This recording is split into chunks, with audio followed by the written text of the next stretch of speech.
dijo Luis, mi nombre es Juan de Dios Incunegui y soy director adjunto del Centro Internacional de Estudios, Investigación y Prospectiva Parlamentarios de la Escuela de Gobierno de la Universidad Austral de Argentina. Vamos a dar apertura al panel sobre modernización de la paradiplomacia interparlamentaria. A esos efectos contamos con la presencia de tres valiosísimos y experimentados profesionales. Son John Mahoney, administrador de proyectos internacionales de la NCSL, la Conferencia Nacional de Legislaturas Estatales de los Estados Unidos de América; Ornella Flavia Bancilota, flamante directora general de Relaciones Internacionales y Cooperación de la Legislatura de la Ciudad Autónoma de Buenos Aires de Argentina; y por supuesto con Luis Quimeit, a quienes todos conocemos, es el dueño de casa, CEO de Bússola Tech, y a quien le agradecemos muchísimo y lo felicitamos por tan maravillosa organización. Previo a darle la palabra a nuestros invitados, voy a formular unas muy breves reflexiones introductorias. La primera es acerca del concepto de modernización institucional. ¿Qué significado le asignamos a la palabra moderno? Bueno, según la Real Academia Española, es lo opuesto a lo antiguo, a lo clásico, a lo que ya está establecido hace mucho tiempo. Según el lenguaje Oxford, es lo relacionado con el presente o a tiempos recientes en oposición al pasado remoto. Modernizar, por ende, es adaptar o cambiar una cosa antigua o anticuada, dándole características de lo que se considera moderno o actual. Justamente los parlamentos son instituciones muy antiguas.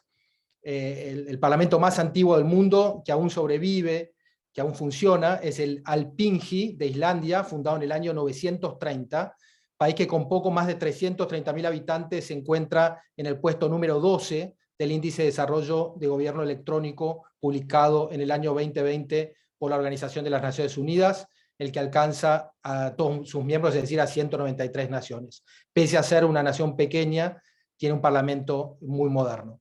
En un rato vamos a preguntarle a nuestros invitados, pero ayer nos decía Tim Storm, el CEO de la NCSL, que el proceso de modernización y transformación digital de los parlamentos es lento, y que en la organización suelen hacer bromas respecto al desafío que implica lograr que instituciones mayormente creadas en el siglo XIX se ayornen no ya al siglo XX, sino al siglo XXI.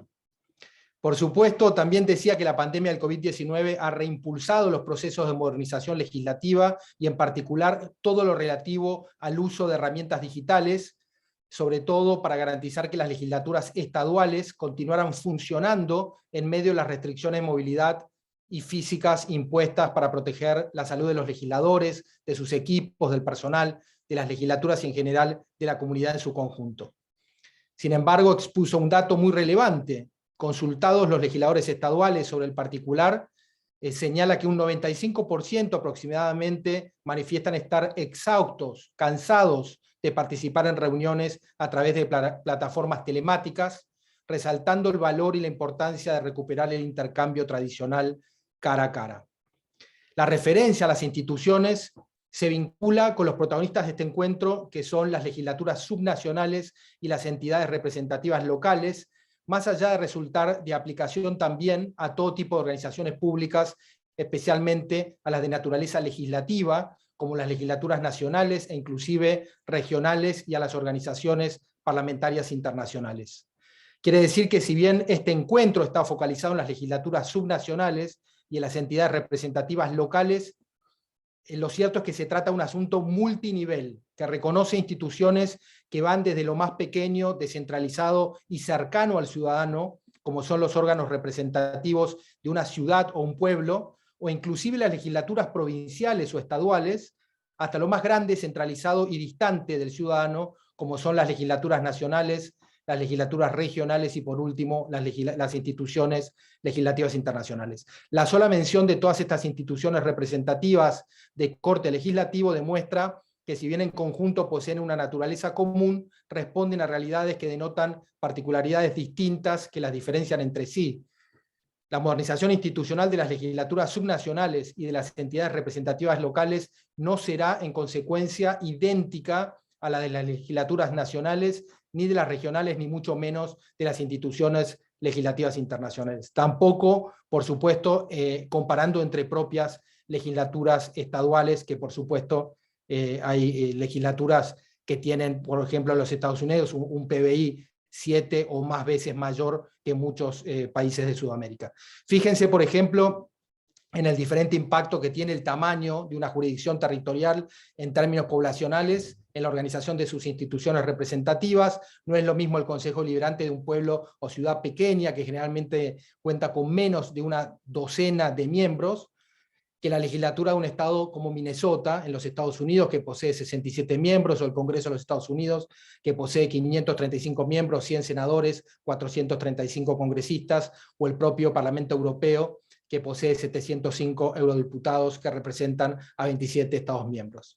Ahora bien, ¿qué es lo que sí tienen en común todas estas instituciones? Que son de naturaleza legislativa, es decir, que tienen la misma misión que es la facultad de legislar, o en su defecto están relacionadas con instituciones que legislan, que es el caso típico de las instituciones legislativas internacionales, y en muchos casos también de parlamentos regionales, ya que si bien en muchos casos carecen de la facultad de legislar, se encuentran integrados por instituciones legislativas que sí poseen esa capacidad. Modernizar una institución pública es una acción muy compleja que reconoce muchas aristas. Este evento en particular se refiere especialmente al proceso de transformación digital de las legislaturas subnacionales y de las entidades representativas locales, algo muy concreto que también reconoce diferencias y particularidades respecto de otras áreas o sectores dentro de este tipo de organizaciones. La transformación digital, sin embargo, es transversal a toda la organización y su implementación exitosa dependerá en gran parte de su correcta asociación con la misión, la visión, los valores, los objetivos y, en definitiva, con el plan estratégico de estas instituciones que les sirva de marco. Nos queda por clarificar qué es la paradiplomacia y qué son las relaciones interparlamentarias, explorar en profundidad el significado de la palabra paradiplomacia resultaría complejo, pero además realmente carecemos de tiempo para hacerlo. Sin embargo, recordamos muy cortos sus orígenes y alcances. Fue en los años 70 del siglo pasado, hace poco más de 50 años, que el término comenzó a utilizarse para hacer referencia a las actividades o acciones internacionales de los niveles de gobierno subnacionales, por ejemplo las regiones. Se atribuye su creación en la década de los años 80 a Ivo Dujacek, un parlamentario checo que huyó de Checoslovaquia en 1948, cuando se produjo el golpe de Estado que instauró un régimen comunista en ese país, dedicándose posteriormente a enseñar ciencia política en universidades de los Estados Unidos hasta su muerte. El otro es Panayolis Soldatos, un profesor emérito de la Universidad de Montreal y profesor Jean Monnet de la Universidad Jean Moulin Lyon. Si bien se han formulado críticas tanto al uso de la preposición para como al término diplomacia en relación a la acción internacional de los gobiernos subnacionales, el concepto de paradiplomacia se encuentra actualmente aceptado por una amplia mayoría de la doctrina. Sus alcances, sin embargo, son algo difusos. Sidán Seraoui, un profesor e investigador mexicano de origen argelino, propone adoptar el término paradiplomacia como un paraguas que abarca a todas las acciones internacionales de los gobiernos subnacionales, lo que incluye a la diplomacia paralela, a la diplomacia pública, a la diplomacia convergente, a la microdiplomacia, a la diplomacia identitaria, a la protodiplomacia, entre otras acciones cuyo significado no vamos a desarrollar ahora, pero sí aclarar que poseen connotaciones muy diferentes entre sí. Algunas características comunes a la paradiplomacia son que se refiere a gobiernos intermedios o subnacionales y que excluye al sector privado o no gubernamental. Esta es una acción típicamente gubernamental.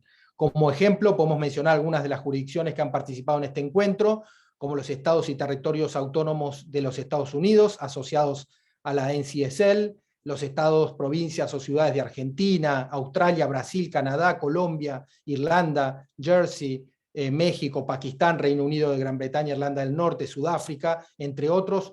La verdad que gran parte del éxito de este encuentro se relaciona con la riqueza y amplitud de las experiencias compartidas que incluyen a las regiones de América Latina y del Caribe, América del Norte, Europa, África, Asia y Oceanía. Felicitaciones nuevamente a los organizadores. Ahora bien, para completar el cuadro, debemos analizar el significado del último concepto utilizado en el título de este panel, que son las relaciones interparlamentarias, que hacen referencia a las relaciones entre parlamentos, es decir, entre pares, y que en el caso particular de este encuentro están centradas en las legislaturas subnacionales y en las entidades representativas locales. Entonces, previo a dar paso a las presentaciones de nuestros invitados, la última aclaración: estas relaciones de pares no incluyen a las relaciones de los miembros, por ejemplo, de la NCSL entre sí, que son las legislaturas de los estados y territorios autónomos de los Estados Unidos de América, sino a las relaciones de esa institución y o la de sus miembros con pares de otros países o regiones del mundo. Justamente por eso usamos el término paradiplomacia. La palabra diplomacia, si bien tiene distintas acepciones, en lo que resulta de aplicación significa, de vuelta según la Real Academia Española, la rama de la política que se ocupa del estudio de las relaciones internacionales, o el conjunto de los procedimientos que regulan las relaciones entre estados en referencia a las naciones, o el servicio de los estados en sus relaciones internacionales. Y en términos similares, diplomacy, según Oxford Languages, es la profesión, la actividad o la habilidad de gestionar las relaciones internacionales, típicamente por los representantes de un país en el extranjero. Es importante esta diferenciación porque hasta aquí el evento ha contado con excelentes panelistas que han abordado las relaciones de las legislaturas subnacionales y las entidades representativas locales entre sí a nivel doméstico, incluyendo la excelente intervención de Tim Story, CEO de NCSL, nuevamente, ayer en el segundo panel de este encuentro. Pero a diferencia de lo visto hasta ahora, a continuación vamos a introducirnos en la relación entre esos mismos actores, pero con sus pares de otros países y regiones del mundo. Se trata de un asunto fascinante. Para quienes no lo saben, yo soy el responsable de la creación en el año 2017 del primer programa internacional de estudios de posgrado en el mundo, dedicado enteramente a la diplomacia parlamentaria, desarrollado por la Escuela de Gobierno de la Universidad Austral de Argentina, el que cuenta con más de 60 profesores de primer nivel de todo el mundo que dictan unas 120 horas de clases. Este año tendrá lugar la cuarta cohorte, cuyas clases, brindadas a través de la modalidad híbrida, se extenderán entre junio y diciembre próximo. El programa cuenta con módulos tanto teóricos como prácticos, si bien aún para los teóricos se utiliza el método del caso, lo que permite aplicar los conceptos aprendidos a situaciones prácticas, al día a día. Allí debatimos mucho respecto a los alcances y el significado del término diplomacia parlamentaria, pero en su acepción más amplia, la del sentido lato, incluye tanto las competencias constitucionales duras de los parlamentos nacionales como las asociadas a la política exterior, por ejemplo, el trámite de aprobación o el rechazo de acuerdos internacionales, o la diplomacia soft, de relacionamiento e intercambio a través de grupos parlamentarios de amistad, comisiones interparlamentarias, diálogos interparlamentarios, la participación en redes, en foros, en organismos e instituciones parlamentarias internacionales, las misiones y recepciones, la cooperación interparlamentaria, las tareas de observación electoral, las ciudades hermanas, entre muchas otras acciones. Todo ello en conjunto forma parte de la paradiplomacia interparlamentaria, incluyendo las competencias constitucionales duras a las que hacía referencia precedentemente. Si se le reconoce capacidad a algunos estados nacionales para suscribir acuerdos internacionales, para firmar acuerdos internacionales, todo lo demás en términos de su relacionamiento internacional se encontrará facilitado, siempre dentro de los límites reconocidos a dichos estados en los estatutos de sus respectivos países. Ahora sí, vamos a dar intervención a nuestros invitados. Cada uno tendrá entre 5 y 7 minutos para exponer. Posteriormente pasaremos a la etapa de preguntas y respuestas. Al finalizar el debate, cada uno de los miembros del panel hará unas reflexiones finales previo al cierre. Vamos a darle la palabra primero a John. The floor is yours. Thank you very much and welcome. Thank you, Juan. And before I get going, I've listened to a handful of sessions over the last couple of days, and they've been absolutely brilliant. And thank you to Luis and to the entire team from Bussola for putting on this great event. But I'd also like to thank the translators, because I think that if I had their job, I would probably collapse. I don't think I have the stamina to keep speaking that much. So I'll be fairly short, and I'll try and go slow so the translators can keep up with me. So as Juan mentioned, my name is John Mahoney. I work for the National Conference of State Legislatures based here in Denver, Colorado, where it is currently freezing and it's been snowing for the past few days.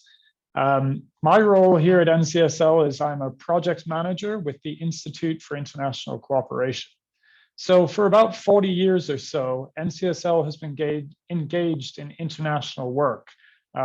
This has mainly been focused on facilitating legislative exchanges, by which I mean legislators from the United States will go over and visit their counterparts in different legislatures across the world, and then we will welcome international legislators here to the United States.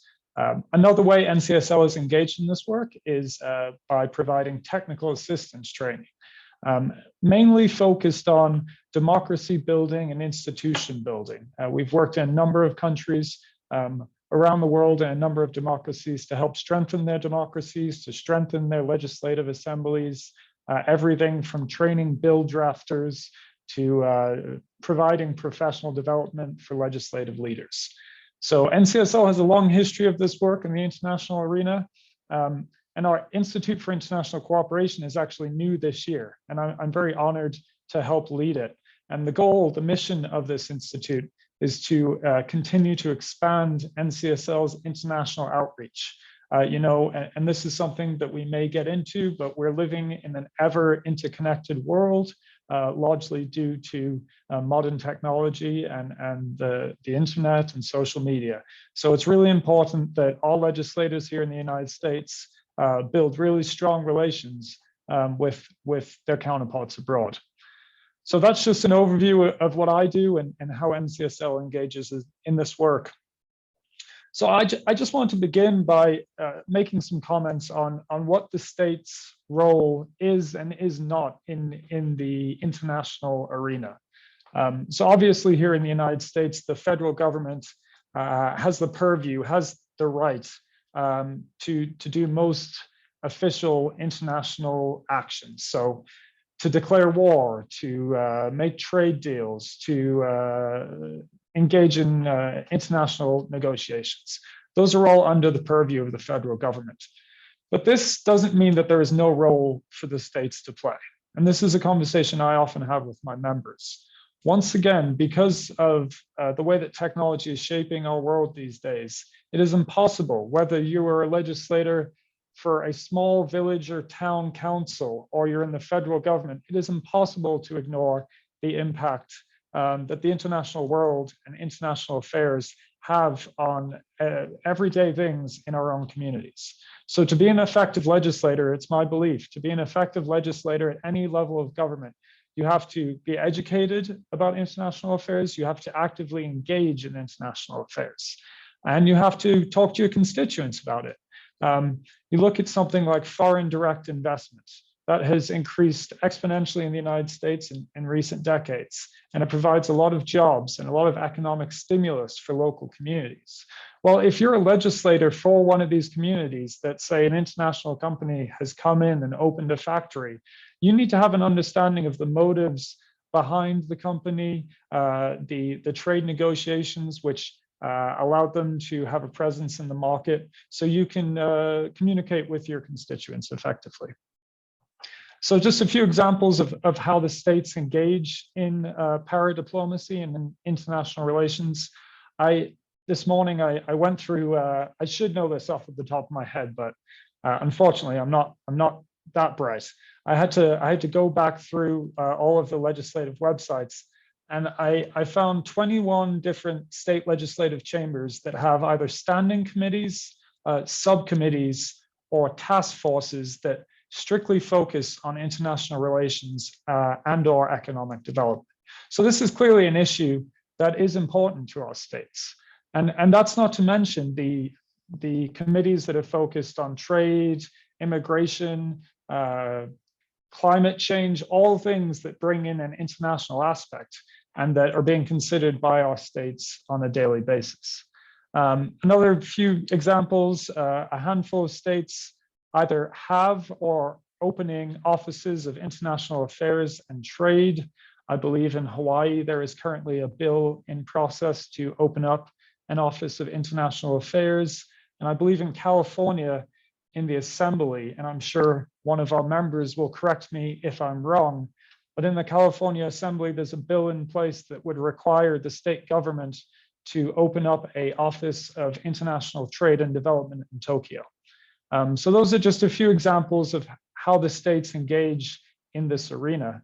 And then so what we do here at NCSL, I suppose, could probably be considered light diplomacy or soft diplomacy. We're here to facilitate those relationships. We're here to bring together all members, and again, all members of the 7,383 state legislators and the 30,000 legislative staff. So our mission is to bring those people together with their counterparts, wherever it may be, in forums like this, perhaps, or at our annual meetings. And in fact, one thing that we're doing this year, which has been made possible through modern technology, is that we're beginning regular virtual meetings through which our members can engage with counterparts abroad.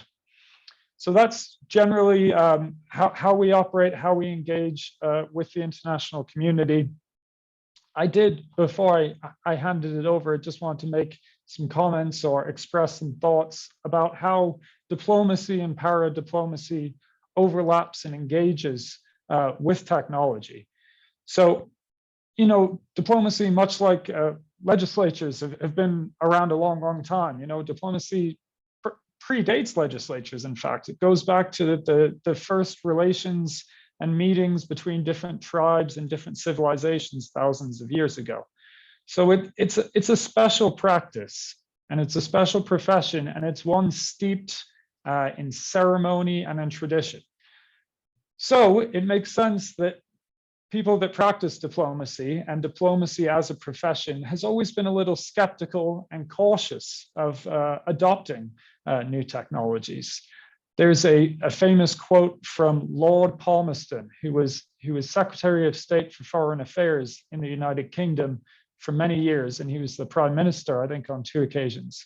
And so this would have been in about 1850 or 1860.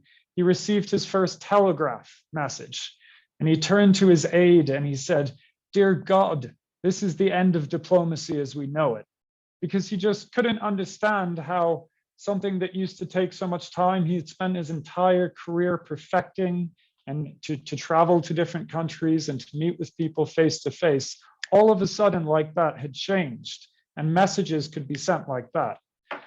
And now we know 160 years later that that wasn't the end of diplomacy at all. In fact, diplomacy and technology have become increasingly intertwined and reliant on one another. You know, all the way to today, where we're using video conferencing to hold meetings like this. I use video conferencing in my work on a daily basis to talk to partners of ours all across the world. So just to finish before I pass over back to Juan, I just want to say I think it's a complicated discussion how technology and diplomacy interact. But I think I've thought about it this way. Modern technologies are framing diplomacy, the practice of diplomacy, in 3 key ways. First, it's changing the environment. It's shaping the environment in which diplomacy takes place. You know, these days, everyone has instant access to information from all sides of the globe. It's no longer, information is no longer a resource protected by the elite few. Anyone can pick up their phone and look on Twitter and see what's happening in every corner of the globe. So as legislators, as people that practice diplomacy, we have to understand that, and we have to be more responsive and more engaged with the general public because they know almost as much as we do these days. The second way that it is framing it is it's providing new tools. As I mentioned, video conferencing, the ability to have meetings on a much more frequent basis, and especially at the subnational level. Subnational legislatures often do not have the funding, the finances to be making regular trips abroad to meet with their counterparts. And it's often very limiting to people that want to engage in the international community. Now, all you need is a Zoom account, right? So it's opened up a lot of new doors for us. And then finally, and this is not an area of expertise of me particularly, but technology has become a significant and growing subject matter for diplomatic talks and negotiations. issues like cybersecurity, freedom of the internet, things like that. So a lot of interaction between the two practices, the two areas, and certainly interested to hear my colleagues' thoughts. So thank you very much.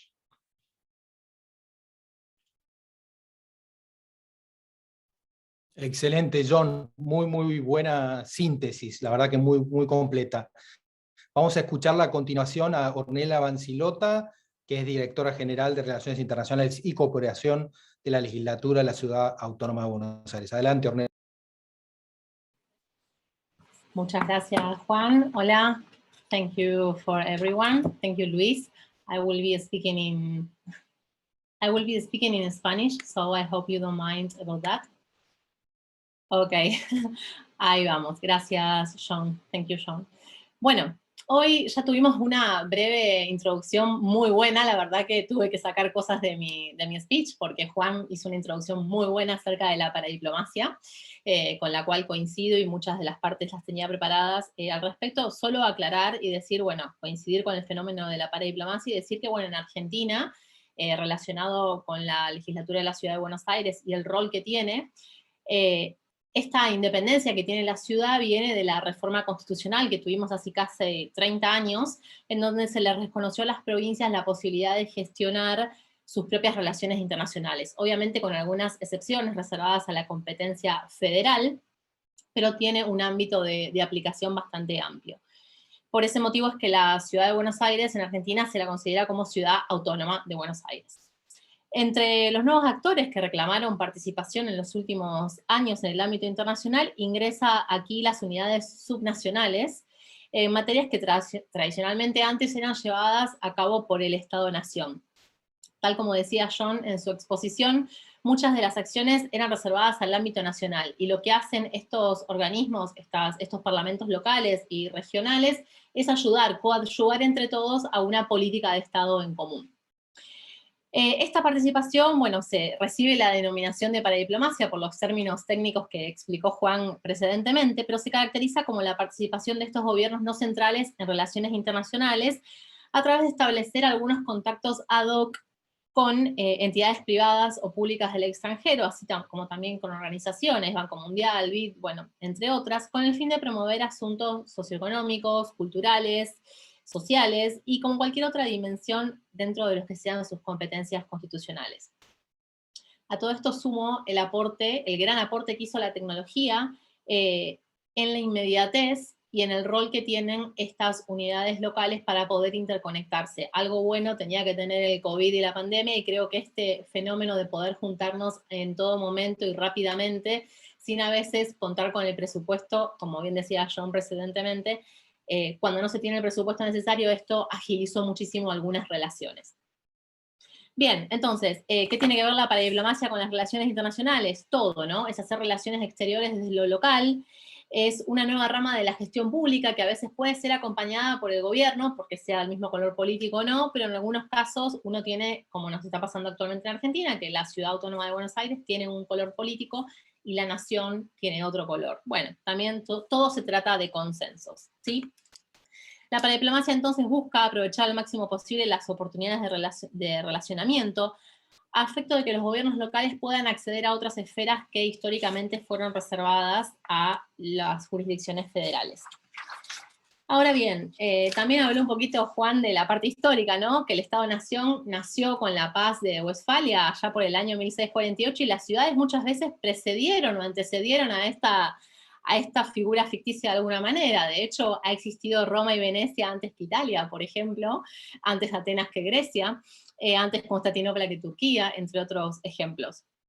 En este sentido, los acuerdos de cooperación descentralizada, de los cuales vamos a hablar un poquito más, calculo cuando podamos debatir, son otra de las modalidades de la cooperación internacional entre gobiernos locales, teniendo algún objetivo específico o varios, o un contenido programático para cumplir con obligaciones y fechas. Los temas de cooperación pueden variar y dependen muchísimo también de la agenda internacional que tenga el gobierno local, alineado o no con los gobiernos federales. Yo preparé una pequeña presentación, así que se las voy a estar compartiendo para que la puedan ver. Ahí me van a decir si la ven bien. A ver, puedo tocar de acá. Ok, la están viendo, ¿no es cierto? Ok, perfecto. Bueno, entonces acá tenemos, bueno, para diplomacia y modernización en la legislatura de la Ciudad Autónoma de Buenos Aires. Y acá tenemos algunos ejemplos que me gustaría contar. Bueno, ¿cuáles son las acciones que nosotros llevamos a cabo? Alineación de las acciones a realizar, activa o reactivamente en el plano internacional, conjuntamente con el plano local parlamentario. Todo lo que sean acciones tendientes a desarrollar la diplomacia parlamentaria mediante encuentros con pares de la región y a nivel global con énfasis en otros intereses parlamentarios que estén en agenda para el bienio 2022-2023. Bueno, realización de acuerdos, convenios de asistencia técnica para mejorar o legitimar cuestiones institucionales o técnicas y forjar la cooperación académica en cuestiones parlamentarias mediante la realización de otro tipo de encuentros académicos. Después les dejo disponible la presentación por si alguno la quiere visualizar. Bien, explorar potenciales vínculos parlamentarios, esto es fundamental, como también nombraban precedentemente, la arena internacional es muy amplia y a veces a los parlamentos locales se nos dificulta encontrar los pares específicos porque todo está reservado al ámbito nacional, entonces también es una nueva exploración para efectos de poder desarrollar las relaciones bilaterales y nutrir la agenda y también ser posibilidad de mostrar al mundo lo que hicimos y también recibir de aquellos que estén mejor, en alguna posición mejor que nosotros.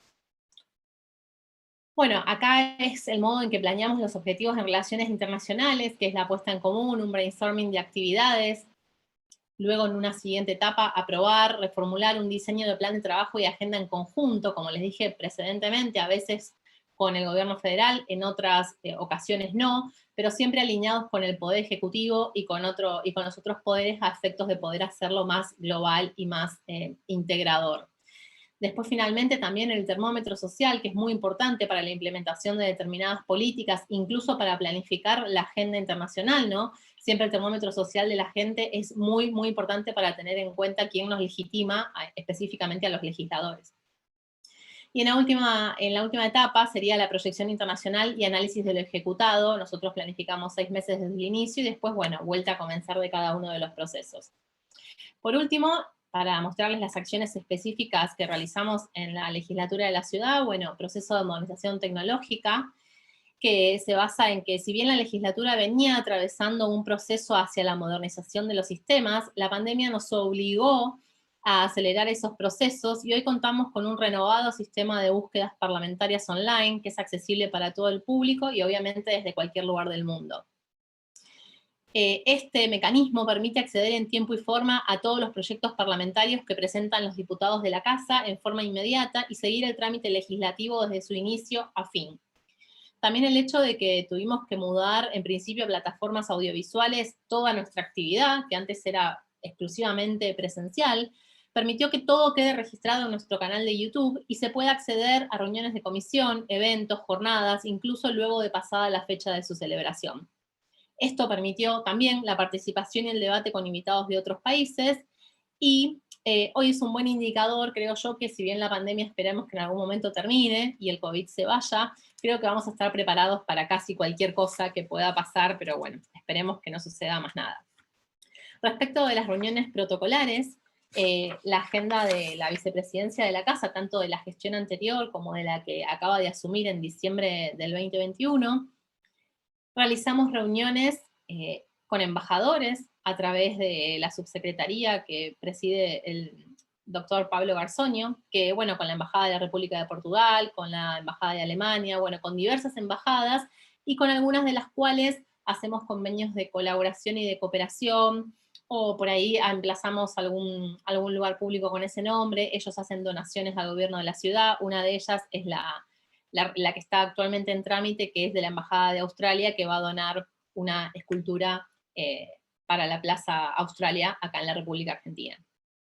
Después tenemos los convenios de colaboración y o de asistencia técnica, que son convenios generalmente que hacemos o de capacitación con diferentes organismos para los empleados de la casa y para todos aquellos que quieran colaborar, o incluso de la casa con, por ejemplo, otros países. Tenemos el ejemplo del protocolo rioplatense, que son actividades específicas de colaboración. Este convenio tiene muchísimos años, pero la última vez, antes de la pandemia, una delegación de la legislatura viajó a la República Oriental del Uruguay y se dio inicio a una serie de actividades protocolares y culturales, como así también de intercambio de experiencias legislativas. Por último, Legislaturas Conectadas es un programa que depende de otra dirección, por lo tanto yo no podría hablar en primera persona del mismo, pero esa dirección sé que está haciendo un gran trabajo, incluso recientemente han ganado un premio internacional. El programa de Legislaturas Conectadas busca acercar a todas las legislaturas y hoy se encuentra en un proceso de expansión. Está compuesto por una red de poderes legislativos a través de las áreas de prensa y comunicación, y su misión es fortalecer las instituciones parlamentarias, promoviendo el intercambio entre ellas y el contacto con la ciudadanía. Creo que no me excedí, eso sería todo. Bueno, muchas gracias. Muchísimas gracias, Ornella, excelente. Muy buena presentación. Vamos ahora al anfitrión, al dueño de casa. Luis, adelante, por favor.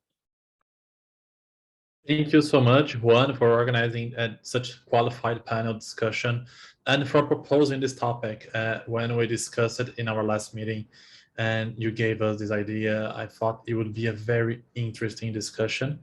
I apologize, but my Spanish is terrible, so I will speak in English.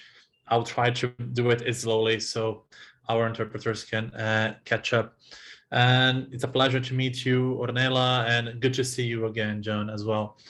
I don't think there is much for me to complement after such a good presentations, but I will start with something that for me is extremely important.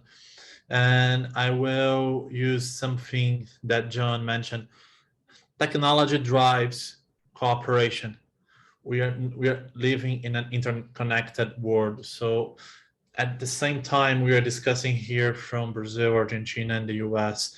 We have several organizations, private organizations working in these spaces. And for them, they need ever-growing common legislation. They need ever-growing standards for them, for their business to work.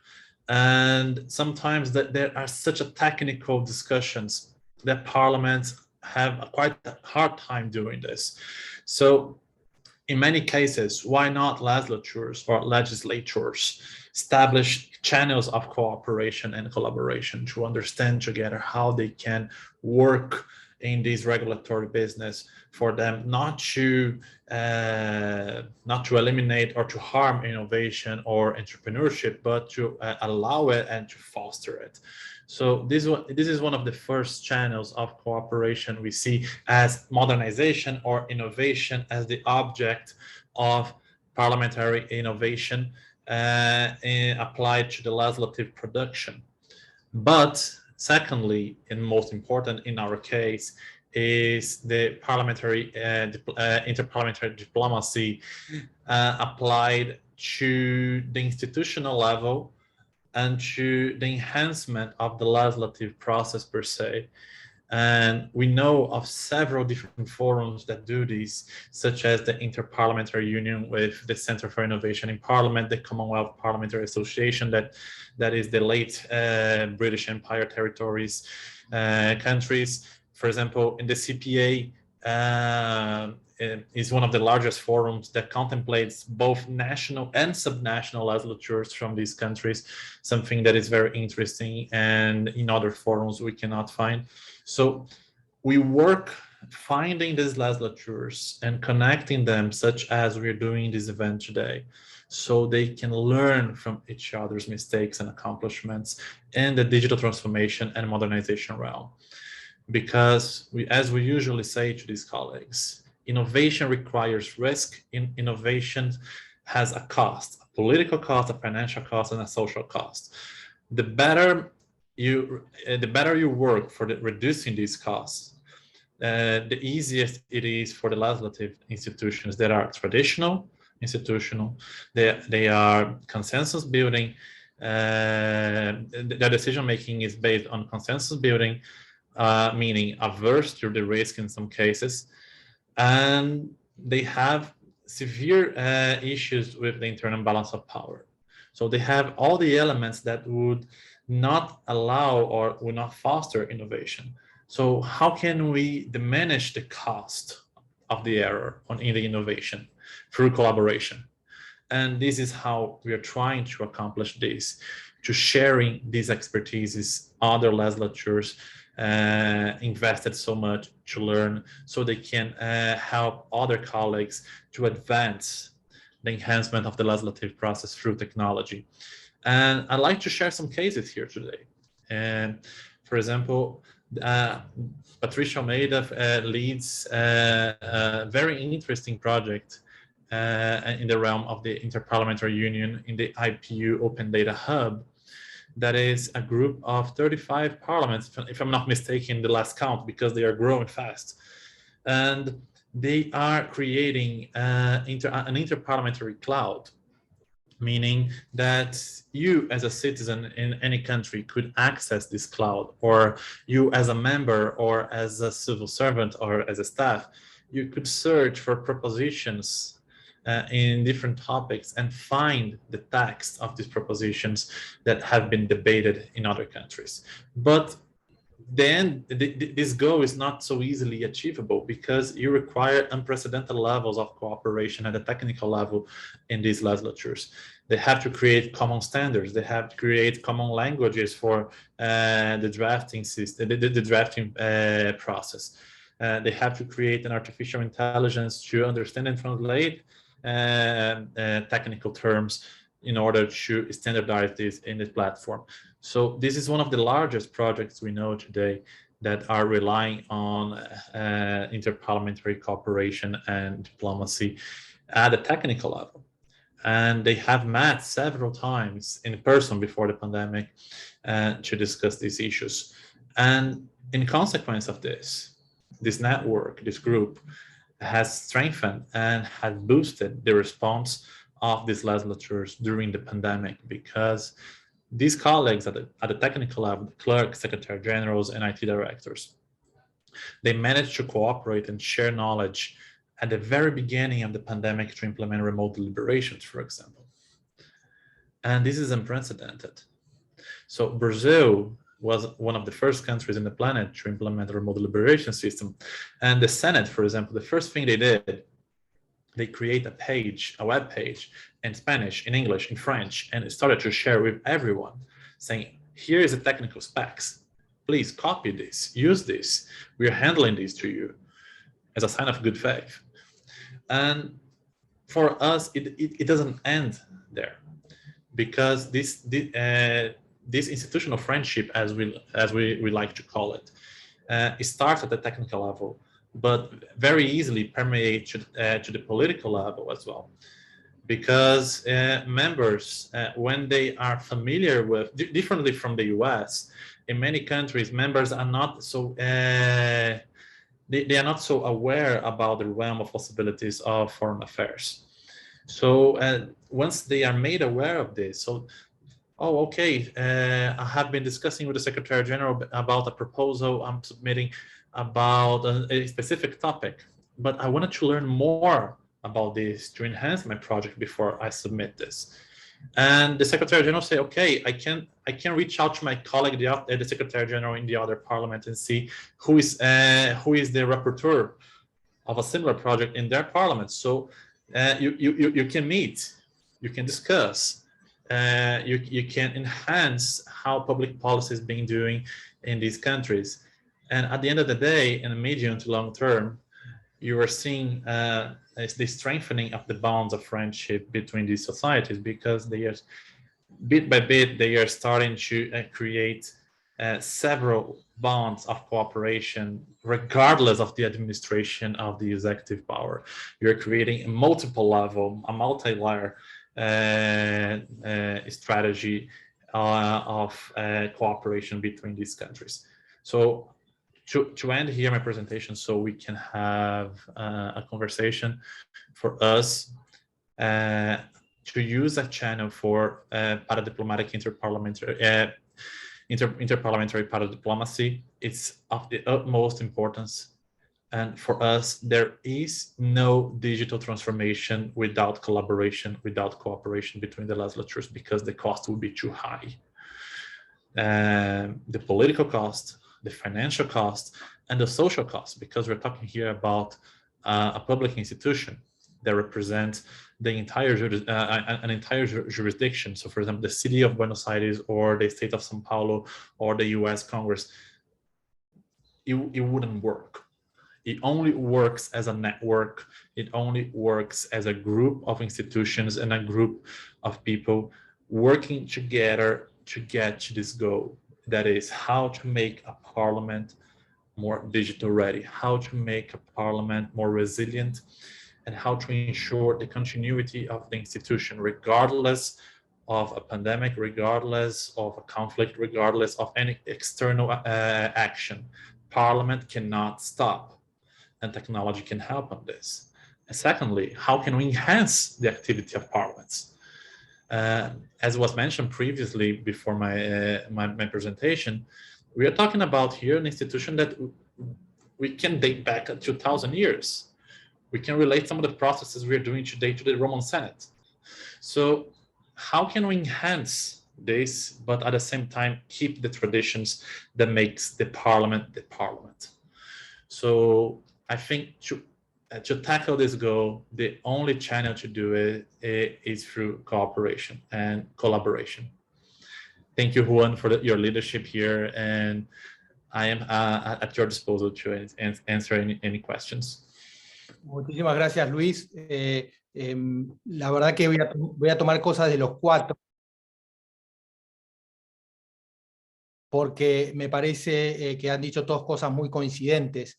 Lo primero, quisiera destacar que evidentemente la innovación científica y tecnológica va mucho más rápido que la capacidad de nuestras sociedades para poder absorber esta gran revolución que existe a nivel tecnológico y particularmente digital en el mundo. En segundo lugar, quienes absorben más rápido estos cambios es el sector privado. Generalmente el sector público, incluyendo los parlamentos, son más lentos y la sociedad va más rápido que el sector público.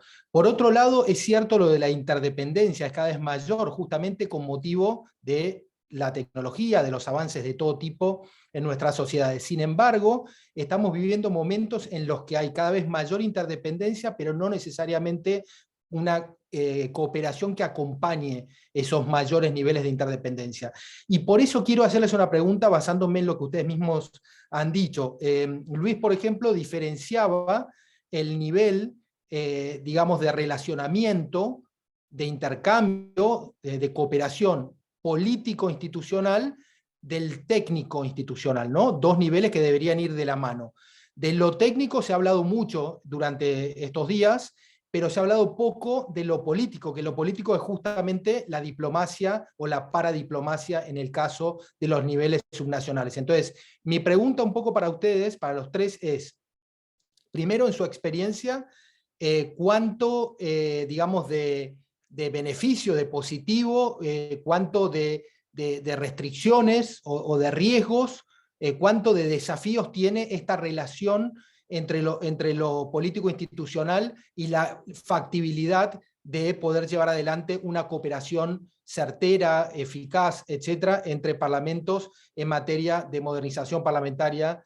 Esa es una pregunta por un lado. Quiero indicar, por ejemplo, esto es básicamente para John, que Luis puso como ejemplo la IPU. La IPU es la Interparliamentary Union, es la institución más antigua del mundo, de todo tipo, la primera organización internacional que se creó en 1889. Estados Unidos fue uno de los primeros miembros y ya desde el año 2005 que no participa a nivel federal porque es una institución de parlamentos nacionales. Entonces, fíjense ahí, ¿no? Entonces, la pregunta también va, y ahora combino con algo más para dejarlos a ustedes desarrollarlo. Por ejemplo, los niveles estaduales, algo dijo Ornella con respecto a esto, tienen márgenes de independencia respecto de los gobiernos federales o de los gobiernos centrales o nacionales. Podrían tener una política de cooperación internacional que no sea idéntica o que dependa 100% del gobierno federal. Es una pregunta lo que estoy haciendo, ¿no? Por ejemplo, los Estados Unidos tienen en su Congreso, en la Cámara Baja, en la House of Representatives, tienen a House Democracy Partnership, que es un programa muy exitoso de diplomacia parlamentaria, pero que tiene una veintena de países que por razones estratégicas vinculadas básicamente a seguridad nacional y a fortalecimiento de la democracia, son algunos países. Yo no sé si la HDP, que es la US House Democracy Partnership, trabaja con la NCSL en forma coordinada o no. Pero bueno, les dejo estos indicadores primero antes de pasar a otras cuestiones ya un poco más específicas de la práctica de la paradiplomacia interparlamentaria. Así que adelante, no sé si quieres empezar John, en el mismo orden que antes.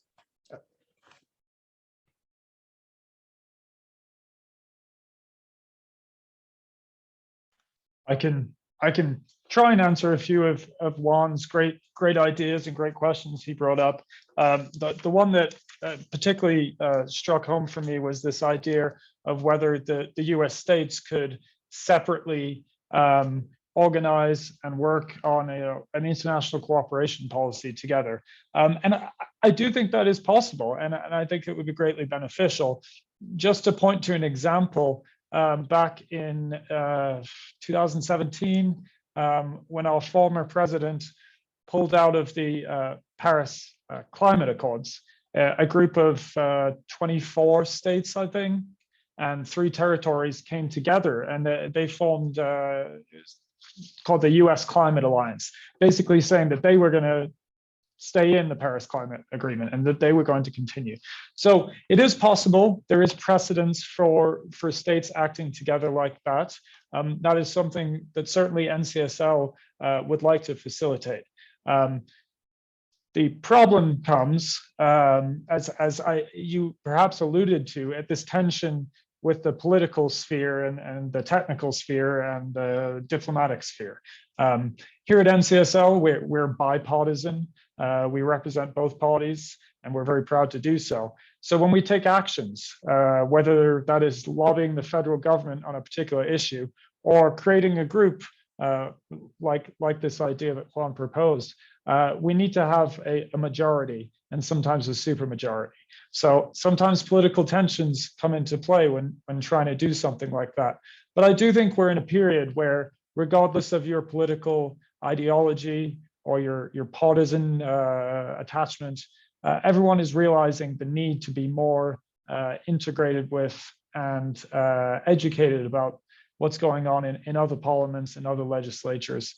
And as Luis very rightly pointed out, there's no progress if we don't do it together.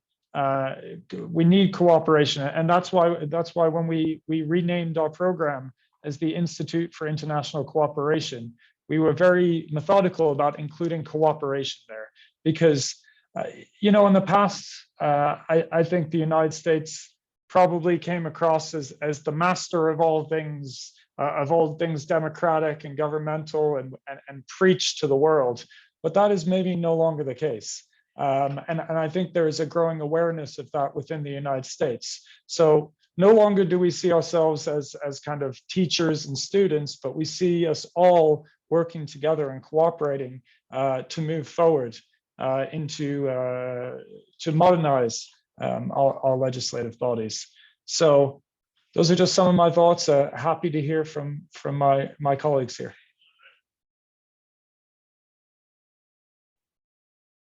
Excelente, John, muchas gracias. Excelente. Ornella, adelante, por favor. Muchas gracias, Juan. Bueno, coincido en primer lugar en parte de lo que decía Luis, de la importancia de ver cómo otros están haciendo cuestiones similares mejor que la que lo estamos haciendo nosotros. Una vez yo soy una aplicadora serial a becas en el exterior, y bueno, siempre tengo mucha competencia, obviamente, porque hay mucha gente muy buena y muy competitiva. Y una vez una persona, cuando yo estaba muy preocupada, me dijo, mirá, no te preocupes, vos dalo todo, porque siempre va a haber alguien mejor que vos. Y es completamente cierto. Entonces, creo que nosotros tenemos que tomar con esa misma filosofía, saber que hay parlamentos que están en mejor condición que nosotros, pero que hay otros que están peor. Y en ese sentido, ayudar al que está peor y tomar de los que están mejor lo mejor. Yo creo que eso es un principio fundamental, y coincido con Luis, ver qué está haciendo el otro para mejorar, ¿no? Y saber, por ejemplo, cómo manejaron tal ley en tal país, o el tema de la eliminación de las bolsas de plástico, que acá nosotros viajamos en su momento para ver cómo eliminábamos el tema de los sorbetes, bueno, que en Estados Unidos estaba súper avanzado y acá no, acá hasta hace muy poco, de hecho todavía se siguen dando en muchos lugares las bolsas de plástico. Ya lo estamos erradicando, pero todavía hay. Y en este sentido, bueno, Yo creo que sí, respondiendo a la pregunta de Juan, que sí se puede tener una agenda independientemente del color político y que sean distintos. Lo que pasa es que, bueno, lo técnico y lo político muchas veces confluyen, porque obviamente la parte técnica siempre es necesaria, por ejemplo, para ver la factibilidad de un determinado proyecto de ley, pero si no hay voluntad política, ese proyecto no va a salir.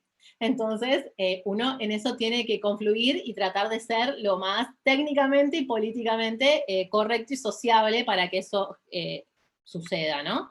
El apoyo fundamental de otras áreas del gobierno, totalmente, o sea, es mucho mejor. Nosotros hasta hace poco, en el 2019, teníamos una Cancillería Nacional que estaba alineada con los valores que tenía el oficialismo en la ciudad, entonces era muchísimo más fácil. Hoy no es imposible, ¿sí? Las cosas salen, se hacen y tenemos buena relación con muchos miembros de ese lugar, pero bueno, lo hace un poco más complicado y es una búsqueda continua de consensos.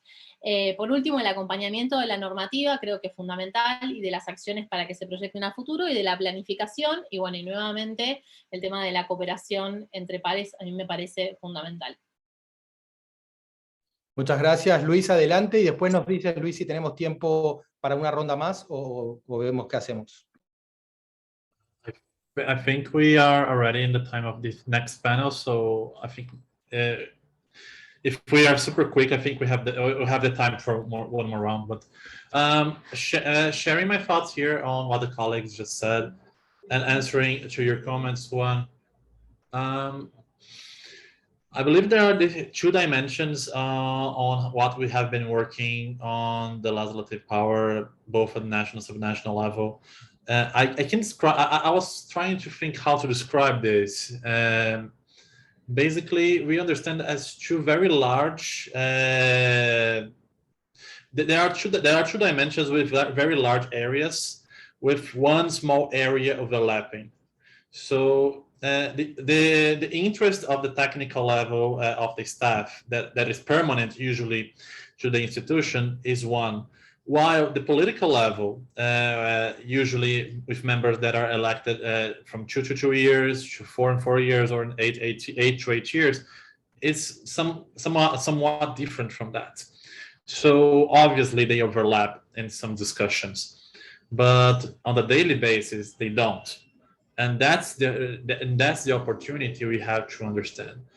Where do we need to involve the political discussion, to involve the members, where it would be fruitful to do that? And where it would be fruitful, for example, in a discussion between members, between colleagues in the legislative, to include a technical staff. Let me give you an example. For example, the NATO Parliamentary Assembly. They are bringing together members of parliaments from NATO countries, from NATO national legislatures. And over there, we don't see many cooperation between the technical staff. We see more at the political side. While at the CIP, in the IPU, we see more on the technical side, the clerks, the secretary generals. So two different dimensions for different goals. So I think we have to understand in which environment we are focusing on, and understand how to equalize the levels of involvement of each actor internally. And even when we discuss the staff, there are several subdivisions in there. We have the clerk, we have the drafters, we have many different areas. So we need to understand which topic specifically we're talking about, even in the digital transformation. For example, Juan brilliantly in September participated in a discussion about updating the rules of procedure of the legislatures with a former member of the U.S. House and with the former parliamentarian of the Brazilian Senate.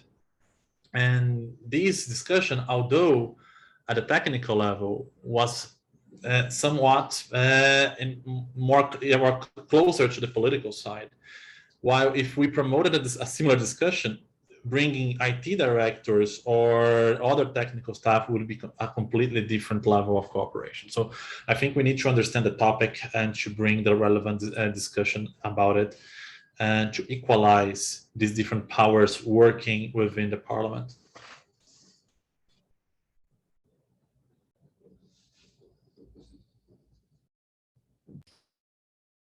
Muchas gracias, Luis. Les pido una última reflexión muy cortita en torno a lo siguiente.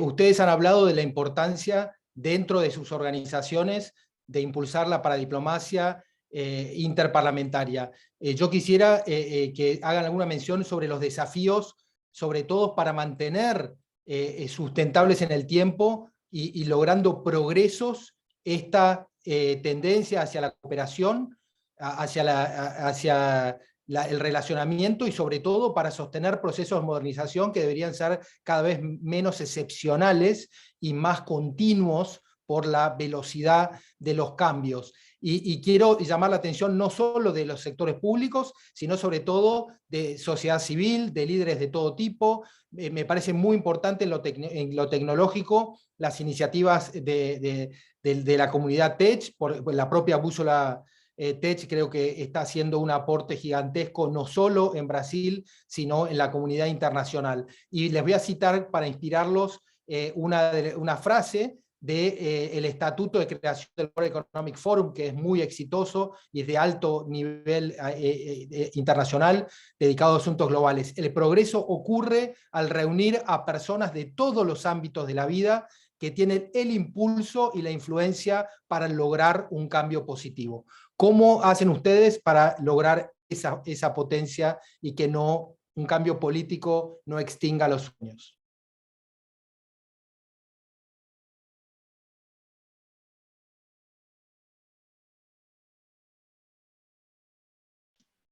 I'll go ahead quickly. I'll make my remarks very quick. In terms of challenges that I think we face, especially when we're talking about modernizing paradiplomacy and we're talking about using technology, I think the challenges are obvious. They are issues around security and cybersecurity and the problems that pose. And that can very quickly become a political issue. So we need our staff, we need our technical experts getting together in forums like this to find the solutions and to have the right answers, so that when their members say to them, we don't want to do this, we don't want to use this technology, they can explain to them why it's safe or what measures they've taken. So cybersecurity is the first thing. And second, very quickly, we've talked about how technology is moving us forward and how we continue to strive to modernize. But as Juan mentioned, sometimes technology moves ahead a little too fast and we can't keep up. Diplomacy is a very human practice. It's always been built upon having mutual understanding and mutual trust. And traditionally, that has always most efficiently happened through in-person relationships, through going out to lunch or grabbing a beer or a glass of wine and having conversations. And I think where the technology is at right now, there are limitations to that. It is certainly complementary to the in-person relationship building, but we can't rely on it solely. But we'll see where technology takes us. We talk about virtual reality. We talk about the metaverse. Who knows? These are things that could very soon become very good tools for us to use. And that's why it's so important that we get together, staff, legislators, in forums like this to talk about these really important issues. So thank you very much.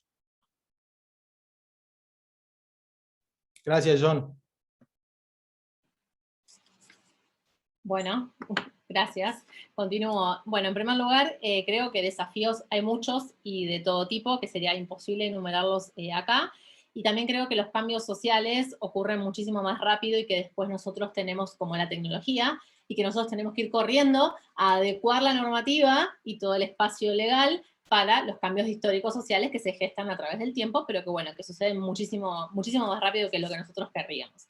En primer lugar, creo que todos los parlamentos tienen que entender, o que uno lo tiene que entender como que son la cuna de la democracia, que ahí las personas están representando, los legisladores están representando a quienes los votaron, y los demás, los que somos funcionarios y tenemos una responsabilidad, también tenemos un mandato ético que cumplir. Más allá de lo político, creo que tenemos que dejar un legado para las futuras generaciones y para que esos cambios que bien decía Luis y John, y creo que también Juan lo mencionó, que esos cortitos periodos que tienen para ejercer su cargo, no queden en eso, sino que queden un legado que vaya más allá, ¿sí? La participación de todas las partes de la sociedad me parece fundamental, de todos los actores de la sociedad civil, sea empresas, emprendedores, sociedad civil, ONGs, sociedades que trabajen en pos de también de la justicia social, de la equidad. Me parece que eso puede aportar conocimiento, inventiva, emprendimiento, y por eso creo que es muy importante que nosotros, como representantes de las legislaturas y que trabajamos allí, mantengamos siempre muy, muy agilado la escucha activa. El escuchar a las personas, no solamente a los que están por encima nuestro, sino también a los que están por debajo, porque muchas veces las personas que tienen necesidades o las personas que están en otra desigualdad de condiciones nos pueden aportar muchísimo más de lo que nosotros pensamos y pueden mejorar incluso nuestros proyectos como funcionarios, como legisladores y también los proyectos a nivel normativo. Simplemente eso. Bueno, gracias. Gracias, Ornella. Cierras tú, Luis, Te escuchamos. Thank you, Juan. Thank you, Ornella, and thank you, John, for your comments. I will be super brief here. I believe that the common challenges the legislatures face today that still drives and promotes the cooperation, it's still institutional continuity. Legislatures learn the worst way possible that it can happen certain events that they would not be able to convene. Either a pandemic, either a military conflict, either a riot, either any situations we have even predicted yet. But as John rightly said, we are moving to a virtual reality, not a virtual reality, but we are moving to a remote composition here where members are using virtual tools to deliberate about national or state or provincial or local level discussions. And this environment is not risk-free. There are a lot of bad actors there as well. And there is usually a metaphor that I like to share that exemplifies this. Until the creation of the submarine, the British fleet was invincible. Nobody would challenge the British fleet or the British Navy. And basically, when the submarine was operationalized, it put all the battleships on the harbor, because if they left the harbor, they could be sunk because there was no defense against that. So I believe parliaments are moving so fast to ensure institutional continuity during the pandemic. And the learning curve was so steep. They didn't have enough time to prepare.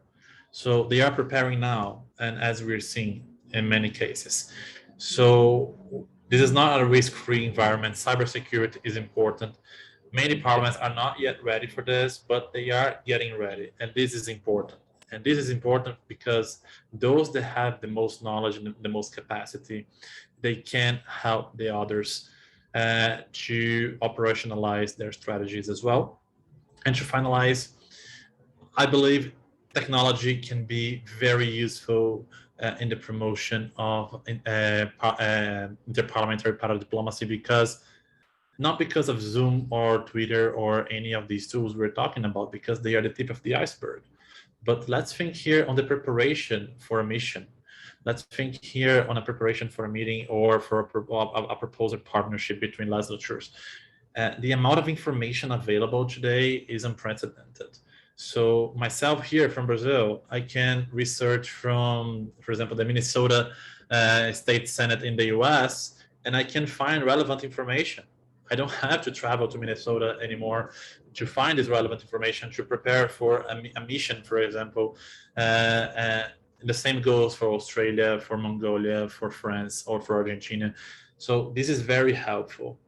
And as soon as we learn how to take advantage of this, I think it will greatly enhance the opportunities for cooperation and collaboration between the legislatures. Thank you. Muchas gracias, John. Muchas gracias, Ornella. Muchas gracias, Luis. Excelente panel. Ojalá se alinee la comprensión de la importancia de la transformación digital con estos valores que todos defendemos de democracia y de un mundo mejor. Sin duda es un gran instrumento para el progreso y para la mejora de nuestras instituciones. Disculpas por el tiempo excedido. Bueno, saludos a todos y felicitaciones de vuelta por la organización.